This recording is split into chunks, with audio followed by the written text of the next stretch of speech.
और चलिए इस वक्त की बड़ी खबर आपको बता दें। बड़ी खबर शत्रुघ्न सिन्हा की जीत को लेकर के सामने आ रही है। 2 लाख से ज्यादा वोटों से जीते हैं शत्रुघ्न सिन्हा। बहुत बड़ी जीत आसनसोल लोकसभा सीट पर। यह टीएमसी की बहुत बड़ी जीत है। बालीगंज विधानसभा सीट से इधर बाबुल सुप्रियो भी जीत गए हैं। हमने आपको पहले ही बताया था बीजेपी को तगड़ा झटका लगा है। अब देखिए 2 लाख से ज्यादा वोटों से, और ये बहुत बड़ा मार्जिन होता है अपने आप में। 2 लाख से ज्यादा वोटों से शत्रुघ्न सिन्हा को जीत मिली है आसनसोल लोकसभा सीट पर। टीएमसी की ये बहुत बड़ी जीत है। और इधर आपको ये भी बता दें, बाबुल सुप्रियो बालीगंज विधानसभा सीट से बाबुल सुप्रियो के भी जीतने की खबर सामने आ रही है। बाबुल सुप्रियो ने भी यहां पर अच्छी खासी जीत दर्ज की है। तो ये न सिर्फ बीजेपी के लिए झटका, लेकिन जिन हालात में ये चुनाव संपन्न हुआ है, इन हालात के बावजूद ये बताता है कि टीएमसी लगातार या तो इसे पॉपुलैरिटी बढ़ती जा रही है, क्रेडिबिलिटी बढ़ती जा रही है। इन तमाम घटनाओं के बावजूद जो आजकल पश्चिम बंगाल में जिस प्रकार से सामने आ रही है और जिसको लेकर कानून व्यवस्था पर सीधा सीधा सवाल खड़े किए जा रहे हैं। देखिए विक्ट्री साइन शो करते बाबुल सुप्रियो बालीगंज विधानसभा सीट से बाबुल सुप्रियो जीते हैं। याद होगा आपको, बाबुल सुप्रियो ने जो हार मिली थी उनको पश्चिम बंगाल विधानसभा चुनाव में, उसके बाद छोड़ दिया था। उन्होंने बीजेपी से खुद का रास्ता अलग कर लिया था, उसके बाद टीएमसी में शामिल हो गए थे। अब देखिए बालीगंज विधानसभा सीट से बाबुल सुप्रियो जीते हैं, उसके बाद विक्ट्री साइन शो करते नजर आए। और न सिर्फ ये बड़ी जीत है, बल्कि आसनसोल लोकसभा सीट पर भी टीएमसी ने बड़ी जीत हासिल की है। यहां से 2 लाख वोटों के बड़े अंतर से जीते हैं शत्रुघ्न सिन्हा।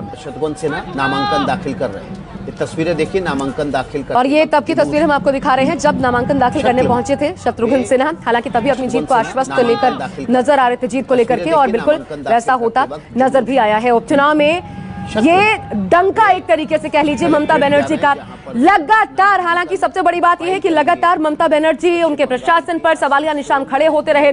जिस प्रकार की घटनाएं एक के बाद एक सामने आती रही हैं हाल फिलहाल, और उसके बाद लगातार ये देखिए, ये हम आपको तब की तस्वीर दरअसल दिखा रहे हैं जब शत्रुघ्न सिन्हा उस वक्त अपना नामांकन दाखिल करने के लिए जा रहे थे। ये तब की तस्वीर है, लेकिन अब शत्रुघ्न सिन्हा ने जीत हासिल की है और 2 लाख के बड़े वोटों के अंतर से शत्रुघ्न सिन्हा जीते हैं। सबसे बड़ी बात आपको ये बता दें, उन हालात में जीते हैं जब लगातार एक के बाद एक झटका ममता बनर्जी सरकार को भी कलकत्ता हाईकोर्ट से भी लगा। जिस तरीके से प्रदेश में 9 लोगों को जलाकर मारने का मामला सामने आया, उसके बाद ये पूरा मामला राजनीतिक रूप से गर्माता चला गया। यहां तक कि राज्यपाल जगदीप धनखड़ 2 बार आकर के अमित शाह से मिले। ऐसा प्रदेश की कानून व्यवस्था पूरी तरीके से चरमरा गई है। तीसरा कार्यकाल संभालने में अक्षम है ममता बनर्जी। ये तक सवाल उठे कि जो ममता बनर्जी खुद को प्रोजेक्ट करना चाहती है प्रधानमंत्री के तौर पर, वो अगर खुद बंगाल नहीं संभाल पा रही हैं, तो फिर आगे किस हैसियत से वो देश की बात करती हैं, देश के सिनेरियो में खुद को फिट करने की सोच रखती हैं। लेकिन इन सब के बीच देखिए, इन तमाम चीजों को दरकिनार करते हुए ये बड़ी जीत मिली है टीएमसी को। सीधा रुख करते हैं, मनोज पांडे मेरे साथ जुड़ रहे हैं, मेरे सहयोगी इस खबर पर ज्यादा अपडेट्स के साथ, उन्हीं का रुख कर लेते हैं। आइए मनोज, सीधा आपके पास आ रही हूं।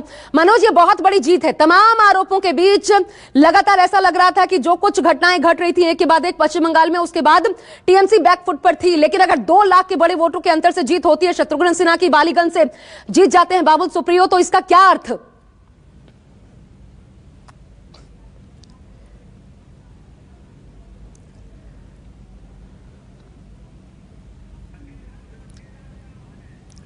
मनोज, सुन पा रहे हैं आप मुझे? हाँ जी, खड़ा हो जाइए, इधर आप लोग आ जाइए। मनोज, आवाज मिल रही है आप तक? चलिए दोबारा जुड़ने की कोशिश करते हैं वहां पर, क्योंकि देखिए जीत का जश्न देखने को मिल रहा है। बाबुल सुप्रियो हमने पहले ही आपको दिखाया किस तरीके से बाबुल सुप्रियो वहां पर विक्ट्री साइन शो करते हुए नजर आए थे। शत्रुघ्न सिन्हा लगातार जब नामांकन के लिए गए थे, हालांकि तभी वो अपनी जीत को लेकर के आश्वस्त नजर आ रहे थे, और कम से कम टीएमसी भी यही मान के चल रही थी। लेकिन अभी आपको ये बताएंगे जरूर कि वहां पर इस वक्त जश्न किस प्रकार का, इतने बड़े वोटों से जब शत्रुघ्न सिन्हा जीते हैं, तो फिर क्या ये जश्न बड़ा होने वाला है? क्या खेला होगा?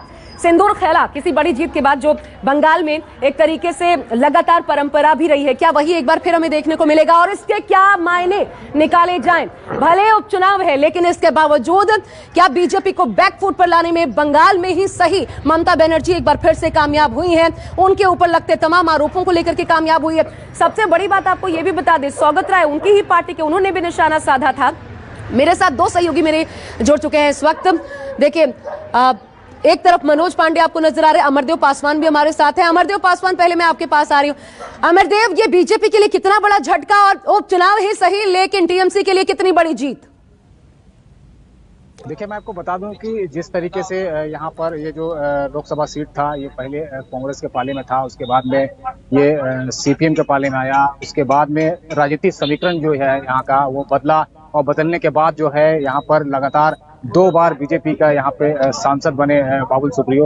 अब यहाँ पर जो भाजपा जो यहाँ पे हैट्रिक लगाने के जो फिराक में थी, उसका कहीं ना कहीं जो है वो सपना कहीं ना कहीं चूर हुआ है, और अब यहाँ पर टीएमसी ने एक इतिहास रचा है, और यहाँ पर अब टीएमसी के नए सांसद के रूप में जो शत्रुघ्न सिन्हा जो हैं वो बनेंगे। और फिलहाल यहाँ पर देखा जा सकता है किस तरीके से, जो हमारे पीछे देख सकते हैं, टीएमसी के जो नेता हैं, जो कर्मी हैं, वो लगातार जो है यहाँ पर पहुंच रहे हैं, भारी संख्या में पहुंच रहे हैं, और यहाँ पर कुछ ही पलों में यहाँ पर शत्रुघ्न सिन्हा भी यहाँ पे आएंगे, और यहाँ पे एक जश्न का माहौल रहेगा। जी बिल्कुल, और वो जश्न की तस्वीरें देखने के लिए आपके पास दोबारा आएंगे, बने रहिएगा। एक बार फिर मनोज पांडे का रुख कर लेते हैं। मनोज पांडे हमारे साथ है। मनोज, ये बताइए, क्या खेला होगा फिर से सिंदूर खेला जो रिवाज के तौर पर देखने को मिला है पहली वाली जीत के बाद भी, और अभी भी क्या कार्यकर्ताओं का मूड है इस वक्त?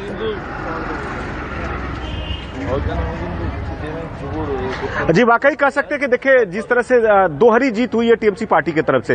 बाबुल सुप्रियो जिस तरह से आसनसोल में जब सांसद थे और उनसे वहां पे कह रहे थे कि बीजेपी की तरफ से थे और बाबुल सुप्रियो की जीत हुआ करती थी, साफ तौर पे बाबुल सुप्रियो अभी यहाँ बालीगंज विधानसभा से जीत हासिल हुई है। बाबुल सुप्रियो और उनकी पत्नी दोनों जन यहाँ पे साथ में मौजूद थे, और धीरे धीरे देखिए जिस तरह से बाबुल सुप्रियो की जीत हासिल हुई है, कहीं ना कहीं बंगाल में वाकई जिस तरह से खेला का दीदी ने नारा लगाया था, और हमारे साथ में देखिए जो टीएमसी के समर्थक है, धीरे धीरे लोग यहाँ पे पहुंचना शुरू कर दिए हैं, और लोगों ने किस तरह से आज का दिन एंजॉय कर रहे हैं, सेलिब्रेशन कर रहे हैं। दादा, बाबुल सुप्रियो की जीत हुई है, बीजेपी पार्टी की तरफ से थे, सांसद थे, अब बालीगंज से विधानसभा है, पहले दिल्ली की तरफ से बीजेपी की तरफ से थे, अब बंगाल के लिए काम करेंगे। और आप लोगों की किस तरह का है, किस तरह का तैयारियां है, और जीत का सेलिब्रेशन कैसे मनाएंगे आज लोग? देखिए, पहली बात है, हम लोग का जो पहले का जो एमएलए था सुब्रत मुखर्जी, हम लोग का एरिया के लिए, हम लोग को वार्ड के लिए या बालीगंज की सब जगह के लिए अच्छा काम किए। तो बाबुल दा, जब हम लोग का पार्टी का कुछ प्रोग्राम हुआ था, तो बाबुल दा एक जो हम लोग को मैंने बात दिया था, जो सबके लिए हम काम करेंगे। बीजेपी से आया तृणमूल में, वो खुशी है दादा, आप लोग को जोश है, उत्साह है, एकदम सब खुशी है। और बाबुल दा खुद बोला है, हम इंसान के लिए काम करेंगे, पब्लिक के लिए काम करेंगे, जब भी हमको बुलाएंगे हम जरूर आपके लिए। देखिए जिस तरह से देखिए यहाँ पे जो सेलिब्रेशन शुरू होने हो रहा है, और धीरे धीरे जो टीएमसी के जो कार्यकर्ता है दूर दूर से पहुंचना शुरू कर दिए हैं, और लोगों में किस तरह से उत्साह है, वाकई कैसे नाराबाजी कर रहे हैं, और बाबुल सुप्रियो जिंदाबाद की तरफ से इसे पूरे बालीगंज इलाके में गुजरा। देखिए पार्टी ऑफिस की तरफ से लोगों का पहुंचने का शुरू हो चुका है कार्यक्रम, तो कह सकते हैं बीजेपी पार्टी को करारा झटका बंगाल। बिल्कुल, अभी तो जश्न की और तस्वीरें सामने आएंगी। मनोज, आते रहेंगे आपके पास, वो खास तस्वीरें भी जरूर दिखाइएगा, लेकिन ममता बनर्जी के लिए बड़ी राहत, शुक्रिया आपका हमसे बात करने के लिए। और अब चलिए बढ़ते हैं आगे। बिजली संकट, आखिर इसका सच क्या है आपको बताते हैं दरअसल इस खास रिपोर्ट के जरिए। दरअसल देश में बिजली संकट गहरा गया है। एक तरह से अप्रैल में देखा जाए भीषण गर्मी पड़ रही है, दूसरी तरफ देखिए बिजली संकट ने लोगों की मुसीबत बढ़ाने का काम किया है। बताया जा रहा है कि बिजली बनाने वाले संयंत्रों के पास महज 9 दिनों का कोयला बचा है। असर क्या हुआ? 12 राज्यों ने बिजली कटौती भी शुरू कर दी है। आमतौर पर देश में कोयला 14 से 15 दिनों का रिजर्व में रहता है, लेकिन जिस तरह से गर्मियों में बिजली की मांग बढ़ी है, उससे कोयला संकट शुरू हो चुका है। खुद केंद्रीय ऊर्जा मंत्री आर.के. सिंह ने भी माना है सिर्फ 9 दिनों का ही कोयला बचा है। अब ये यूक्रेन संकट का भी असर इसे समझ लीजिए क्यों ये सब आ रहा है, क्योंकि जो कोयले की दर है, भाव है इंटरनेशनल मार्केट में, वो भी बढ़ गई है। आयात पर भी इसका सीधा सीधा असर पड़ रहा है। और क्या असर, ये सोचिए, अगर 12 राज्यों में इस प्रचंड गर्मी में, ये जो हम आपको दिखा रहे हैं, इस प्रचंड गर्मी में अगर 12 राज्यों में संयंत्र ठप पड़ जाते हैं, अगर बिजली की सप्लाई इसी तरीके से ठप रहती है, तो फिर होगा क्या? क्योंकि इस गर्मी में न लोग एसी चला सकते हैं, पंखा छोड़ ही दीजिए, तो फिर आखिर इस गर्मी में लोग कैसे दिन काटेंगे? ये अपने आप में एक बड़ी समस्या है जो निकलकर सामने आ रही है। 9 दिनों का महज कोयला बचा हुआ है। तो ये देश में बिजली संकट से जुड़ी बड़ी खबर आपको बता रहे हैं, और 12 राज्यों में इसको लेकर के कटौती शुरू हो चुकी है। हमारा डिमांड, जैसे हमने कहा, करीब करीब 8-9% बढ़ा है। 197 से लेकर के 1,97,000 से लेकर के 2 लाख मेगावाट तक अब बढ़ा है। इस बार जितना तेजी से डिमांड बढ़ा है, उतना तेजी से डिमांड और पहले कभी नहीं था। तो जो हमारा कोयले का रिजर्व है, वो कम है। आज के दिन में 9 दिन का, जबकि रहता था हमारा 14-15 दिन का। तो ये बात सच है कि डिमांड बढ़ा है, उस हिसाब से कोयले का सप्लाई उतना तेजी से बढ़ नहीं सकता। नया खदान ये चालू करने में समय लगता है। मेरे पास 1.5 दिन का कुछ प्लांट में कोयला बचा है, कुछ प्लांट में 3 दिन का कोयला बचा है, कुछ प्लांट में 6 दिन का कोयला बचा है और उस पर हम काम कर रहे हैं। दूसरा जो हमारा हाइड्रो पावर है उसमें पानी भी जो है हमको 17 टीएमसी पानी कोयना डैम में बचा हुआ था। रोज 1 टीएमसी पानी लगता है बिजली बनाने के लिए कोयना डैम में। तो हमने जल संपदा मंत्री को कहा कि हमको पानी और उपलब्ध कराए जिससे हाइड्रो की बिजली हम यहाँ पे मुहैया करा सके। उस पर हमारे प्रयास चल रहे हैं। तो ये आपने सुना, ये बयान दरअसल सामने आ रहे हैं जो बिजली संकट है उसको लेकर के। लेकिन अब आपको आइए हम बता देते हैं कि आखिर बिजली संकट है क्यों, इसका क्या कारण है, क्यों इस प्रकार से उभर करके सामने आया। ऊर्जा मंत्री की बात तो आप सुन ही रहे थे, लेकिन यही हाल होने वाला है क्या? इस तरीके से हाथ के पंखों का इस्तेमाल करना होगा और इस गर्मी में क्या ये वाकई संभव हो पाएगा? आप देखिए 12 राज्यों ने दरअसल बिजली कटौती जो है वो शुरू कर दी है। 12 राज्यों में साफ साफ इसका असर देखने को मिल रहा है। बड़ी बात यह भी है कि सिर्फ 9 दिनों का कोयला बचा है। ये केंद्रीय ऊर्जा मंत्री कह रहे हैं कि सिर्फ 9 दिनों का ही कोयला बाकी रह गया है। इसके अलावा पहले क्या हुआ करता था, देखिए रिजर्व में 14 से 15 दिनों का कोयला पहले रहा करता था, लेकिन अब महज 9 दिनों का बचा है। इसके अलावा बिजली आपूर्ति की मांग में देखिए जो मांग सामने आई है, अगर इसको कंपैरेटिवली देखा जाए तो 1.4% की इसमें कमी आई है। बिजली मांग के मुकाबले आपूर्ति जो हो रही है उसमें 1.4% की कमी इस बार देखने को मिल रही है। इसके अलावा देखिए एक सबसे महत्वपूर्ण फैक्टर हम आपको दिखा रहे हैं, क्योंकि आयातित जो कोयला है उसके दाम जो है वो दोगुने हो चुके हैं। यह बहुत बड़ा फैक्टर है जिसकी वजह से अभी जो हम रखते थे स्टॉक में कोयला वो स्टॉक खत्म होता जा रहा है। और इसका एक और कारण, बड़ा कारण आपको दिखाते हैं। देखिए 150 से 300 प्रति टन, $300 प्रति टन कोयले की कीमत जा पहुंची है, यानी कि 2 गुना हो चुकी है। और ऐसे में इसकी खरीद बेहद मुश्किल साबित हो रही है। और अब चलिए सीधा लिए चलते हैं, आखिर सरकार के पास क्या खाका है, इस परेशानी से कैसे निकालेगी सरकार बाहर इन तमाम 12 राज्यों को जहां पर बिजली कटौती हो रही। कुमार गौरव हमारे साथ जुड़े हैं, सीधा उनका रुख कर लेते हैं। कुमार, 12 राज्यों में बिजली कटौती शुरू हो चुकी है, अब धीरे धीरे ये बढ़ेगी। अगर सिर्फ 9 दिन का स्टॉक ही बाकी है तो सरकार के पास क्या खाका है? आखिर क्या हथियार डाल दिए सरकार ने ये माने, जैसा कि हम केंद्रीय ऊर्जा मंत्री को सुन रहे थे, या फिर अभी भी कोई रोड मैप बाकी है?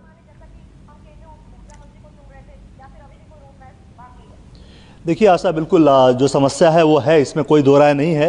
लेकिन केंद्र सरकार का ये कहना है कि कोई दिक्कत नहीं है, इस तरह की समस्याएं हर साल गर्मी में आती है और इसे दूर कर लिया जाता है। थोड़ी सी आपाधापी होती है, इसमें कोई दो राय नहीं है। जो मुख्य तौर पर जो वजह है, जैसा आपने बताया भी कि जो इम्पोर्टेड कोल है उसकी प्राइस काफ़ी ज़्यादा ऊपर चली गई है। दूसरा, जो बाहर से विदेशों से कोयला आता है उसके आने में अभी दिक्कत है। रशिया और यूक्रेन वार की वजह से समुद्र में डिस्टर्बेंस है और इस वजह से कई इस तरह के मालवाहक जहाज नहीं आ पा रहे हैं, भारत तक नहीं पहुंच पा रहे हैं। तीसरी जो बात है, डोमेस्टिक कोल जो है, डोमेस्टिक कोयला जो है, यानी लोकल इंडिया में जो कोयला है उस पर प्रेशर ज़्यादा बढ़ गया है, यानी उसकी डिमांड ज़्यादा बढ़ गई है।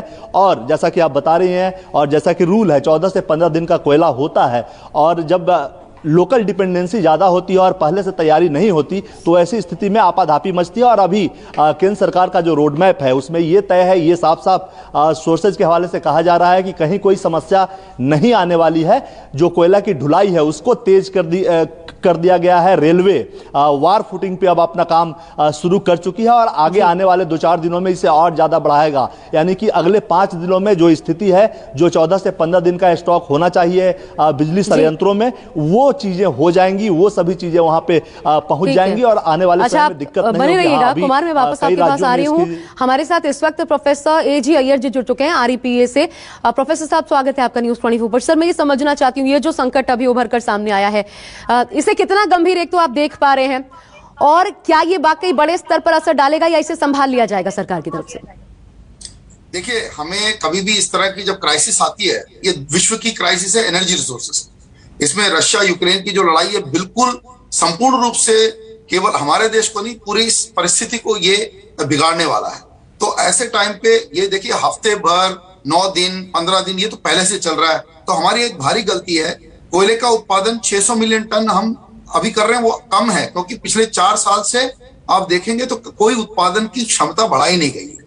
तो हमें जो 384 बिलियन टन हमारे डिपॉजिट है, उससे 1 बिलियन टन कोयला बनाना ही चाहिए, पहला टारगेट होना चाहिए। क्योंकि 25 से 100 मिलियन टन हम इंपोर्ट करते हैं। इस वक्त इंपोर्ट का जो कोल है वो मिलना ही बड़ा मुश्किल है। और कुछ जो कोस्टल प्लांट है जो समुद्र के तट पे है, जैसे मुंद्रा का है और इस तरह के जो प्लांट कोस्ट में है, जो दोनों टाटा मुंद्रा और अदानी मुंद्रा 8000 मेगावाट कोस्ट पे है गुजरात के। तो इसलिए जो कोस्ट के प्लांट है उन्हें इंपोर्टेड कोल पे ही चलना है। टेक्नोलॉजी उसकी उसके लिए बनी, वो थोड़ी बहुत ब्लेंडिंग कर सकती है लोकल कोल को, पर वो इंपोर्ट करेगी कोल। तो अगर इनकी क्षमता कम हो जाए या इसी प्रकार के कोस्टल पावर प्लांट्स जो हमारे समुद्र तटीय पावर प्लांट हैं कोयले वाले उत्पादन के, वो थर्मल पावर प्लांट हैं, वो अगर कोयला नहीं मिल पाया उन्हें तो बहुत बड़ी क्षति हो सकती है। क्योंकि जब तक बारिश नहीं आएगी तब तक हमारा हाइड्रो पावर वापस उठने को तैयार नहीं होगा। देखिए 46.5 गीगावाट हाइड्रो पावर, इसमें पिछले 7 या 8 साल में हमारा जो इजाफा हुआ है वो 2 गीगावाट का भी इजाफा नहीं हुआ। तो हाइड्रो को भी नेग्लेक्ट किया गया। पर अभी तो मंत्रालय काफी काम कर रही है। अगस्त में सुभानश्री प्रोजेक्ट 2000 मेगावाट का ग्रिड पे आ जाएगा। तो पर काम हमने बड़ा देर से शुरू किया है। मतलब हम जब परेशानी होती है पावर सेक्टर में, आप एक दिन उठें और एक ही दिन सॉल्यूशन ढूंढे, ये नहीं होगा, आपको लंबा काम करना पड़ेगा। तो अब जाग जाएं सरकारें, जाग जाएं पॉलिसी वाले कि हाइड्रो को नेग्लेक्ट ना करें। बिना हाइड्रो के आप पूरा थर्मल नहीं चला सकते।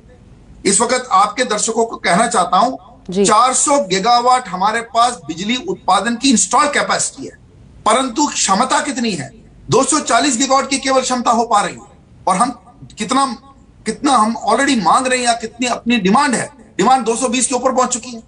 तो अगर ये 240 के ऊपर हम बैंड से जा नहीं पाए तो सर, आपको थोड़ा सा रोकना चाह रही हूँ। उस वक्त एक बड़ी खबर सामने आ रही है, वो इस वक्त दर्शकों को बताना जरूरी हो जाता है। आपको बड़ी खबर बता दें, देश में बिजली संकट जो गहरा गया है।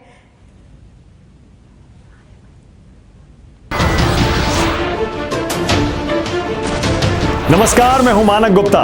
अगर आपको हमारा ये वीडियो पसंद आया हो तो इसे लाइक और शेयर जरूर करें। और हां, हमें सब्सक्राइब और फॉलो करना ना भूलें ताकि आप देश और दुनिया की कोई खबर मिस ना करें। तो जुड़े रहिए हमारे साथ और देखते रहिए न्यूज़ 24।